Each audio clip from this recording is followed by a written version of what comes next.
Hello students, how are you? Hope आप सारे अपने घर पे स्वस्थ होंगे, सुरक्षित होंगे। देखो, पिछले वीडियो में आपने देखा कि एक संधारित्र है, अगर उसके अंदर अपन परावैद्युतांक पदार्थ भर दें आंशिक रूप से तो उसकी धारिता पर क्या प्रभाव पड़ेगा। यानी ये संधारित्र था और इसके अंदर ये आंशिक रूप से मैंने एक परावैद्युत पदार्थ का टुकड़ा भरा है, ठीक है। और ये इसकी दो प्लेट थी, प्रत्येक प्लेट का क्षेत्रफल अपन ने मान लिया ए। ध्यान रखना, संधारित्र की जब भी चर्चा की जाएगी रेफरेंस ये पहली प्लेट ही रहेगी, ए प्लेट को लेके। और इसका ये सूत्र आया था अपने पास से, देखो 1/c डैश = 1/c नॉट, और ये ऊपर आया था 1 - t/d प्लस t/d। आप इसको चाहो तो ऐसे भी लिख सकते हो, देखो ये अपॉन में ले जाओ, c डैश = क्या हो जाएगा, c not upon 1 - t/d plus t/d, ठीक है। और एक फॉर्मूला और बन सकता है, आप c नॉट जहां पर क्या है, जहां c नॉट क्या है भाई, c नॉट बराबर है एप्सिलॉन नॉट a/d। ये c नॉट की वैल्यू आ जाती है आपके पास एप्सिलॉन नॉट a/d। तो आप इसको इस तरह से भी लिख सकते हो, और आप चाहो तो यहाँ पर c नॉट/d है जो आपने लिया है, इसको वापस से आप लिख सकते हो, ठीक है। तो ये आपके पास परावैद्युत पदार्थ का रिलेशन आ जाता है कि हमने परावैद्युत पदार्थ भरा है। अब अपन इसकी विभिन्न स्थितियां देखते हैं। पहली स्थिति है, ये तो वैसे पहली स्थिति हो ही गई कि हमने आंशिक रूप से परावैद्युत पदार्थ भरा है। दूसरा है, यदि अलग अलग परावैद्युतांक भरे हुए हैं,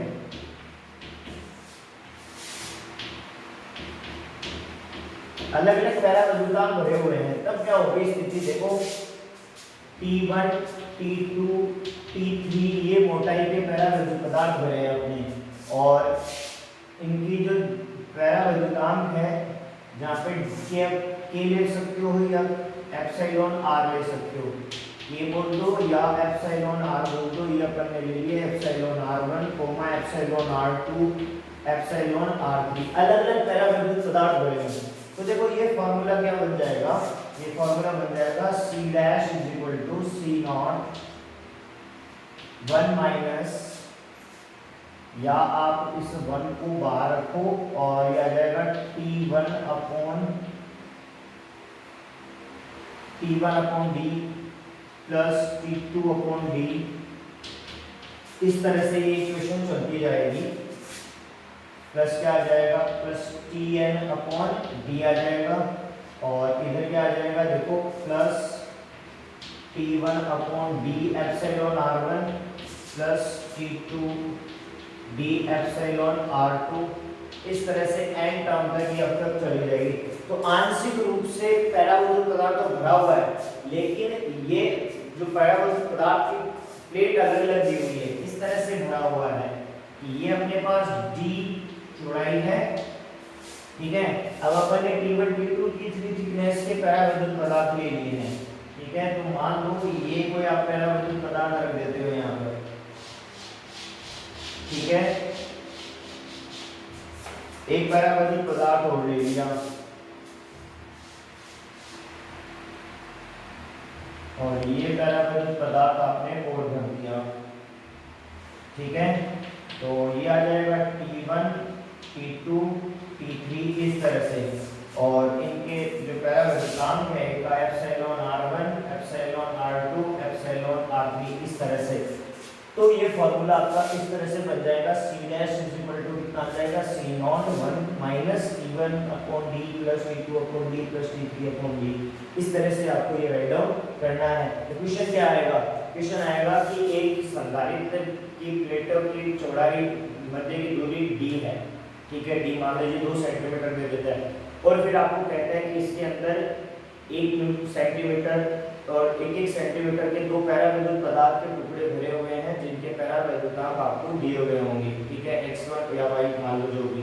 तो आपको इस फॉर्मूले के साथ जाना है। आंशिक ये अभी आप क्या कर रहे हैं, आंशिक रूप से भरे हुए हैं, ठीक है। दूसरी स्थिति ले लेते हैं कि अगर हम संधारित्र की दोनों प्लेटों के मध्य पूर्ण रूप से परावैद्युत पदार्थ होते हैं तब कैसे। दूसरी स्थिति अपन देखते हैं कि परावैद्युत पदार्थ वो पूर्ण रूप से भरा हुआ है। देखो पहले तो आंशिक रूप से भरा हुआ था, तो आपके पास C डैश आया था C not upon 1 minus T upon D, 1 minus T upon D plus T upon D के, ठीक है। ये आपके पास फॉर्मूला आया था, ठीक है। अब आप क्या कर रहे हो, इसको पूर्ण रूप से परावैद्युत पदार्थ को भर रहे हो। ये प्लेट A है और ये प्लेट B है। हमने क्या किया, इस प्लेटों के मध्य परावैद्युत पदार्थ को पूर्ण रूप से भर दिया, यानी परावैद्युत गुठली की जो चौड़ाई t थी मैं इसको d के बराबर ले लिया मैंने, तो t बराबर यहाँ क्या आ गया, d आ गया, ठीक है। और इसका परावैद्युतांक मैं मान लेता हूँ एप्सिलॉन r। तो इस फॉर्मूले में वैल्यू पुट कीजिए, देखो C dash is equal to C nought क्या आएगा 1 माइनस t की जगह क्या रखूं मैं d, तो आ गया d by d plus d upon d और k या एप्सिलॉन r, ठीक है। यहाँ पर देखो t बराबर क्या पुट किया मैंने, d पुट किया है, या d बराबर t पुट कर दो, कोई फर्क नहीं पड़ना। तो ये देखो 1 माइनस 1 क्या हो जाएगा, d बाई d 1 हो गया, 1 माइनस 1 ये टर्म क्या हो गई 0, ये d बाई से d कैंसिल हो गया, तो बचेगा क्या आपके पास C dash is equal to C naught 1 upon epsilon r। तो C डैश कितना आ जाएगा, C dash is equal to आ जाएगा एप्सिलॉन r C नॉट। ये बहुत इंपॉर्टेंट रिलेशन आया है, इसको आपको ध्यान रखना है कि निर्वात में ये C नॉट क्या था, C नॉट थी निर्वात में धारिता कितनी थी, epsilon not A by D। निर्वात में धारिता, निर्वात में धारिता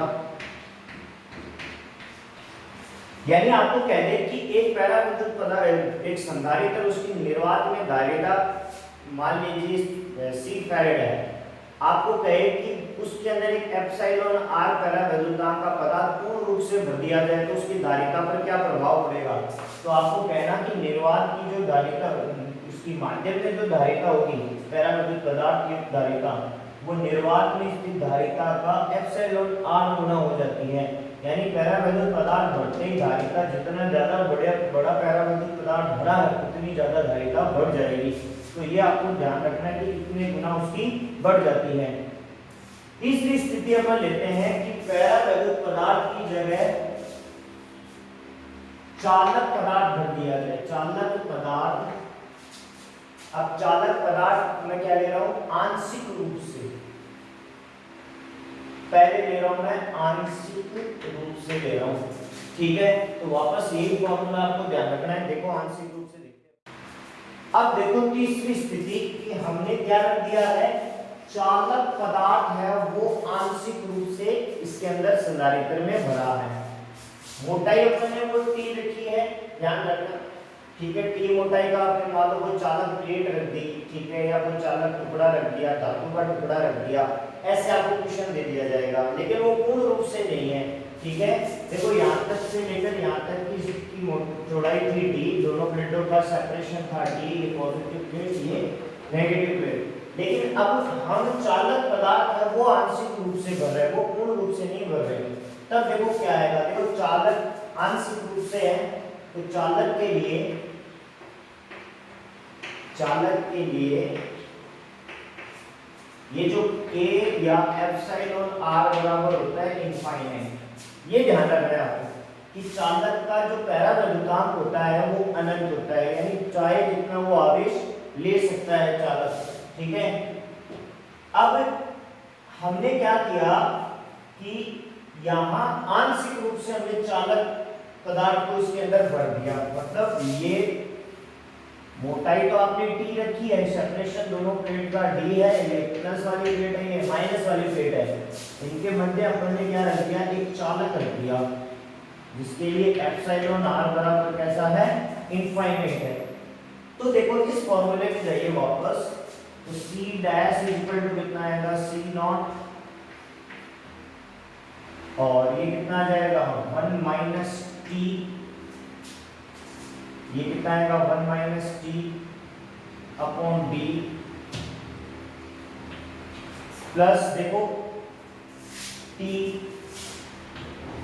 डी, और ये एफ के की वैल्यू कितनी है इनफाइनाइट, तो यहाँ टोटल वैल्यू कितनी हो गई इनफाइनाइट, और 1 अपॉन इनफाइनाइट क्या होता है 1 अपॉन इनफाइनाइट गोस टू 0, तो सी डैश कितना आ जाएगा सी डैश आ जाएगा आपके पास ये आ जाएगा C not upon 1 minus T by D. ठीक है, ये आपके पास रिलेशन आ जाता है। ठीक है, तो आप चाहो तो इसको और मॉडिफाई कर सकते हो, सॉल्व कर सकते हो फर्दर। देखो सी नॉट कितना है, देखो पहले तो इसमें से डी एलसीएम लेते हैं, तो ये आ जाता है C dash is equal to D C not upon D minus T.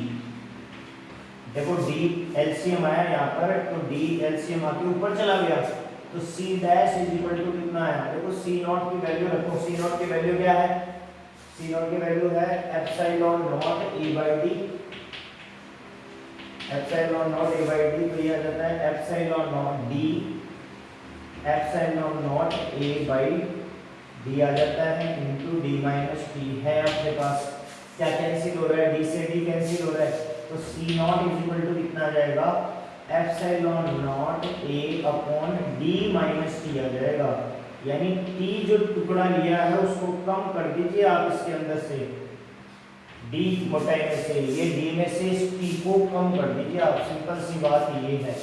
तो आपको ये फॉर्मूला ध्यान रखना है, तब जब आपसे क्वेश्चन आ जाए कि आंशिक रूप से अगर चालक पदार्थ भरा हुआ है, तो इसके अंदर किया कुछ नहीं है, एप्सिलॉन आर की जगह इनफाइनाइट पुट किया मैंने, तो देखो ये आपके पास फॉर्मूला था टी बाई डी, डी के साथ छेड़छाड़ नहीं होगी अभी, ये इस फॉर्मूले में देखो डी के बराबर कितना है आपके पास इनफाइनाइट, तो मैंने यहाँ वैल्यू पुट की infinite, T upon infinite 1 upon infinite या अपॉन इनफाइनाइट क्या हो जाता है 0, तो ये वाली टर्म क्या हो गई 0, तो आपके पास ये रिलेशन आया। इसको थोड़ा और सॉल्व करेंगे अपन, तो देखो C dash is equal to C not की वैल्यू क्या थी epsilon not A by D. ठीक है, तो ये सी नॉट डी आ जाता है और ये आपके पास वैल्यू आ जाती है। ठीक है, तो इस तरह से अपने पास फाइनल ये फॉर्मूला। तो देखो चौथी स्थिति देखते हैं अपन कि चालक पदार्थ है वो पूर्ण रूप से भरा हुआ है। इसमें दो तरह से आपसे क्वेश्चन पुट किया जा सकता है। चालक पदार्थ है वो या तो प्लेटों के मध्य पूर्ण रूप से भरा हुआ है, या प्लेट ए को प्लेट बी से किसी चालक तार से जोड़ दिया जाता है। तो दोनों ही स्थितियों में देखो क्या रिजल्ट आते हैं अपने पास कि चालक पदार्थ है वो पूर्ण रूप से भर दिया जाएगा। ठीक है, तो पूर्ण रूप से भरने पर, तो देखो पूर्ण रूप से भरने की दो स्थितियां आ सकती है। दो स्थिति क्या आ सकती है वो देखो आप कि यहाँ या तो ये चालक पदार्थ है पूर्ण रूप से भर दिया, ठीक है, यहाँ टी बराबर क्या हो गया डी हो गया और एप्सिलॉन आर बराबर हो गया इनफाइनाइट। या आपसे ये कह सकता है कि एक प्लेट ए को प्लेट बी से इस तरह से जोड़ दिया, ये जो है वो है चालक तार। तो ये स्थिति और ये स्थिति एक जैसी है। इस स्थिति में भी देखो धारा है वो ऐसे ही बहेगी और इस स्थिति में भी धारा देखो इस प्लेट से ऐसे बहेगी इस प्लेट तक। ठीक है, तो मतलब अब संधारित्र नहीं रहेगा, ये चालक बन जाएगा। ये अरेंजमेंट पूरा का पूरा एक चालक बन जाएगा, संधारित्र का औचित्य खत्म हो जाएगा। कैसे, देखो इस फॉर्मूले से अपन देखते हैं सी डैश बराबर सी नॉट, यहाँ टी बराबर कितना रखो डी रखो, तो आ जाएगा 1 माइनस कितना आ जाएगा 1 माइनस 1, तो ये कितनी हो जाएगी टर्म, ये आ जाएगा डी बाई डी प्लस 1, देखो टी की जगह मैंने क्या रखा है डी बाई डी एप्सिलॉन के की वैल्यू कितनी है अपने पास देखो 0, तो सॉरी 0 नहीं है ये इनफाइनाइट है, तो ये कितना आ जाएगा डी इनटू इनफाइनाइट, तो ये कितना आ जाएगा 1/0 1 अपॉन इनफाइनाइट है टर्म, तो ये 1 माइनस 1 ये भी 0 0 टर्म, तो C dash is equal to इतना है सी नॉट अपॉन 0, तो वैल्यू कितनी आ जाएगी सी डैश की, C dash is equal to आ जाएगा इनफाइनाइट, अर्थात इसकी धारिता क्या हो जाएगी अनंत हो जाएगी।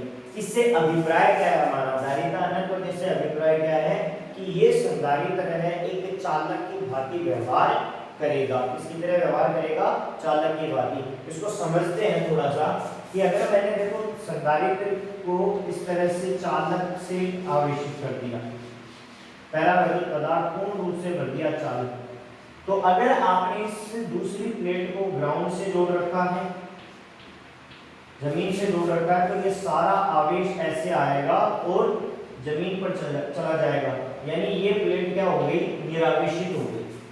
ठीक है, आप अब इसको और आवेश दे सकते हो, चाहे जितने आवेश दोगे और ये सारे आवेश इधर स्थानांतरित हो जाएंगे, कंटिन्यू आप लगातार आवेश देते जाओ और लगातार ये किधर होता जाएगा, ग्राउंड में चला जाएगा। क्यों? क्योंकि धरती की जो धारिता है वो अनंत मानी जाती है। यहाँ जो धरती है ये इसकी धारिता सी, पृथ्वी की धारिता जो है वो क्या मानी जाती है, अनंत। तो ये चाहे जितना आवेश दे सकते हैं।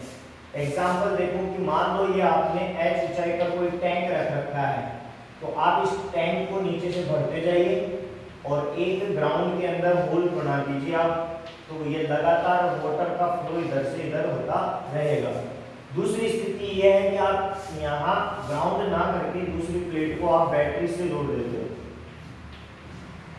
तो ये बैटरी लगातार आवेश लेती जाएगी इस तरह से और इस प्लेट का आवेश कम होता जाएगा। तो दोनों स्थितियों में अपन देख सकते हैं कि अगर पूर्ण रूप से चालक पदार्थ भरा हुआ हो तो संधारित्र की जो धारिता है वो अनंत हो जाती है, और अनंत होने का मतलब है कि वो संधारित्र किसकी भांति व्यवहार करने लगता है, चालक की भांति व्यवहार करने लगता है।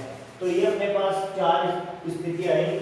हाँ, इसमें आपको ये जरूर ध्यान रखना है, या तो इस तरह से दे सकता है कि पूर्ण रूप से भरा हो, या आपको कह सकता है कि दोनों प्लेटों को एक चालक तार से जोड़ दिया, तो चाहे चालक तार से जुड़े या ये स्थिति है, दोनों स्थितियों में आपके पास रिजल्ट क्या आएगा, यही आएगा। ठीक है, तो देखो अपन ने संधारित्र के बारे में पढ़ा और देखा कि संधारित्र को हम आवेशित करते हैं और उस आवेश का एक बढ़िया उपयोग भी करते हैं कि हम पंखा है उसको घुमा लेते हैं, चक्की है उसको चला लेते हैं। ठीक है, हमारी जो मोबाइल की टच स्क्रीन आती है उस टच स्क्रीन के अंदर भी संधारित्र लगे हुए होते हैं, कैपेसिटिव टच स्क्रीन आती है वो, ठीक है, टीएफटी आती है। तो इस संधारित्र के अंदर जो ये ऊर्जा आ रही है, ये आवेश जो संचित हो रहे हैं, ये ऊर्जा बनती किस तरह से है। तो देखो अब अपना जो टॉपिक रहेगा वो है संधारित्र में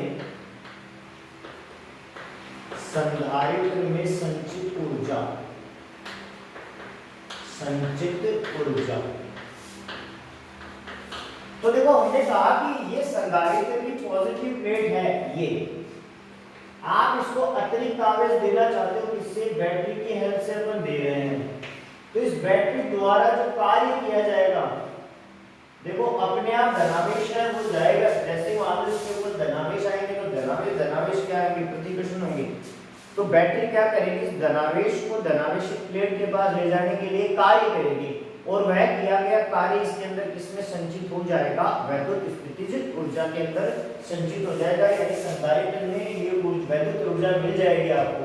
तो कितनी ऊर्जा मिलती है, तो मान लो हम इस बैटरी से इसको dq आवेश दे रहे हैं और संधारित्र की जो धारिता है वो c है और इसकी प्लेटों के मध्य विभवांतर क्या है, v है। तो देखो विभवांतर का एक फॉर्मूला है हमारे पास छोटा सा, पहले तो देखो q बराबर कितना होता है, cv होता है, ठीक है, तो v बराबर कितना आ जाएगा, यहाँ से q/c आ जाता है। मान लो टोटल आवेश इसके ऊपर क्या आएंगे, q आएंगे, यानी आप जीरो था आवेश, जीरो से लास्ट कितना आवेश दे रहे हो उसको, q आवेश दे रहे हो। किसी क्षण मान लो बैटरी है वो dq आवेश देती है, कुल आवेश को ध्यान रखना, dq में q में आपको थोड़ा सा अंतर बता देता हूँ, हम dq किसी क्षण से शुरू करते हैं आवेश देना और जीरो से लेके देखे कहां तक, q आवेश तक देंगे। तो देखो विभवांतर कितना स्थापित हो जाएगा अगर dq आवेश देता हूं, तो हमारे पास विभवांतर की परिभाषा क्या है, v बराबर क्या होता है, dw/dq होता है। तो dw बराबर कितना आ जाएगा, dw बराबर आ जाएगा v dq आ जाएगा। ठीक है, समीकरण इसको 1 मान लो, ये समीकरण 1 है बी और ये समीकरण 2 है। तो जो ऊर्जा होती है वैद्युत स्थितिज ऊर्जा वो किसी आवेश पर किया गया कार्य तो होती है dw, यही होती है। ठीक है, तो dw कितना है आपके पास v dq, समीकरण आ जाता है 3। मान लो इसके पास जीरो आवेश है, प्लेट के पास किसी तरह का आवेश नहीं था, आप जीरो से आवेश देना देते जा रहे हो देते जा रहे हो देते जा रहे हो, कहां तक देते गए इसको Q तक दे दिया आपने आवेश। ठीक है, तो इन सीमाओं में मैं क्या कर देता हूँ, इसका समाकलन कर देता हूँ। तो du बराबर कितना आ जाएगा मेरे पास, इंटीग्रेशन 0 to Q dw। ठीक है, या dw की वैल्यू कितनी है आपके पास v dq, तो देखो du का मान कितना आएगा आपके पास, u is equal to 0 to q dw की वैल्यू क्या है v dq। ठीक है, अब v की वैल्यू बताओ कितनी है, v की वैल्यू आपके पास q by c, तो du इज इक्वल टू कितना आ जाएगा आपके पास 0 to q, v की वैल्यू आपके पास आ गई समीकरण 1 से q by c, तो ये आ जाएगा q by c into dq। ये देखो x की घात n का समाकलन क्या होता है, x की घात n plus 1 upon n plus 1, ये समाकलन होता है। तो देखो 1 अपॉन c तो बाहर आ गया, 0 to q q dq, q का dq के सापेक्ष समाकलन हो रहा है, और मैं थोड़ा अच्छी तरह से जानते हैं कि इसके सापेक्ष इसका समाकलन हो रहा है। जैसे x की घात n का dx के सापेक्ष होता है तो कितना होता है n plus 1 upon n plus 1, वैसे यहाँ कितना आ जाएगा u बराबर आ जाएगा 1 upon c q square upon 2। तो ये जो ऊर्जा आपको मिल रही है q स्क्वायर अपॉन 2c, ये q स्क्वायर है, ये ऊर्जा या ये कार्य किसमें संचित हो जाता है, संधारित्र की प्लेटों के मध्य वैद्युत ऊर्जा के रूप में संचित हो जाता है, जैसे अपन काम में लेते हैं। ठीक है, इसके और भी फॉर्मूले बन सकते हैं। तो अब ये कार्य कितना मिलता है, तो देखो इस कार्य को आप ग्राफिक अगर मैं निरूपण करूँ, ग्राफ के फॉर्म में इसको लेना चाहूँ तो ग्राफ के फॉर्म में ये कैसे बनता है कार्य देखो। तो देखो अपने पास जो ऊर्जा है U बराबर है q स्क्वायर अपॉन 2c, लेकिन हम जानते हैं कि एक तो फॉर्मूला ये याद रखना है आपने, अलग अलग जगह अलग अलग फॉर्मूले काम आते हैं इसके ऊर्जा के। हम जानते हैं जो q बराबर क्या होता है c भी होता है, तो q का मान यहाँ पर रखो आप, कितना आ जाता है देखो u is equal to q का मान रखा c square b square upon 2c। देखो c से c कैंसिल हो गया तो बचेगा क्या आपके पास u is equal to half cv square, c cut गया। ये बड़ा पॉपुलर फॉर्मूला है और ये याद भी आसानी से हो जाता है, बहुत ही अच्छा फॉर्मूला है, बहुत आसानी से याद हो जाता है हाफ cv स्क्वायर। ठीक है, ये आपको ध्यान में रखना है। आप चाहो तो इसको q और v की फॉर्म में भी राइट डाउन कर सकते हो, कि चाहे तो आप यहाँ से v ले जाइए तो q इज इक्वल टू कितना आ जाएगा q और v की फॉर्म में, तो देखो यहाँ से v इज इक्वल टू कितना आ जाता है, v इज इक्वल टू आ जाता है q बाई c। तो इसी फॉर्मूले में देखो u is equal to v की वैल्यू क्या पुट करूँ मैं, q square upon c square, तो आ जाएगा half c q square upon कितना आ जाएगा c स्क्वायर। ठीक है, और ये वैल्यू कितनी आ जाती है देखो c से c कैंसिल हो गया तो ये कितना आ जाएगा, ये तो q स्क्वायर अपॉन c है, q इनटू v भी आ जाएगा। ये c की वैल्यू पुट करो, संधारित्र की c इज इक्वल टू कितना आ जाएगा q बाई v आ जाएगा, c is equal to q by v। ठीक है, c is equal to q by v put करके देखते हैं इसमें, तो हाफ c की जगह क्या पुट किया मैंने qv इनटू कितना आ जाएगा v स्क्वायर, तो u इज इक्वल टू कितना आ जाएगा हाफ q इनटू v। ये भी फॉर्मूला है। ये फॉर्मूला आपको क्यों बताया है, इसके पीछे का कारण है। तो यहां से आप देख सकते हो कि अगर मैं q और v के मध्य ग्राफ खींचूं तो वो ग्राफ किसको बताएगा, वो ग्राफ बताएगा संधारित्र की धारिता को बताएगा, इस ऊर्जा को बताएगा।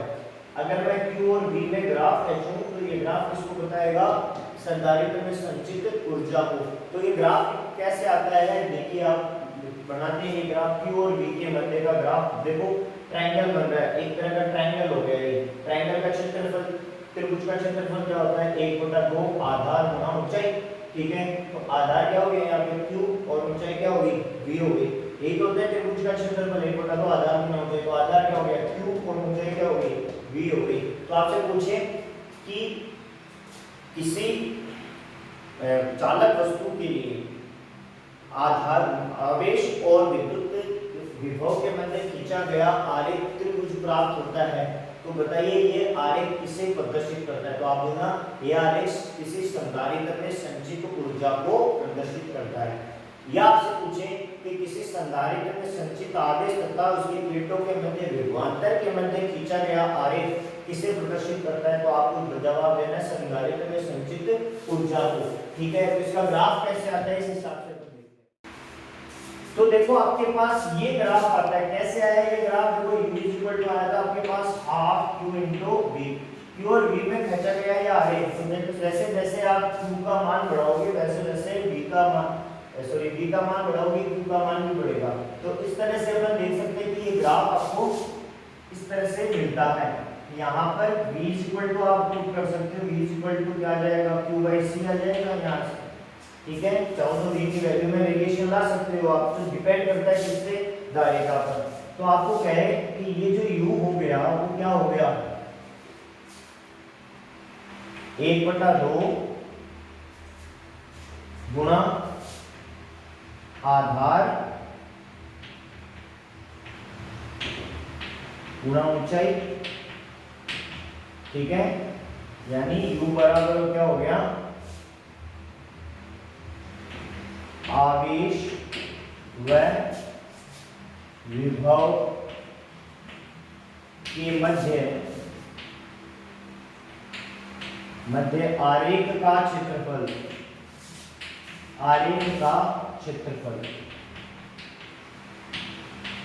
ये आपको ध्यान में रखना है।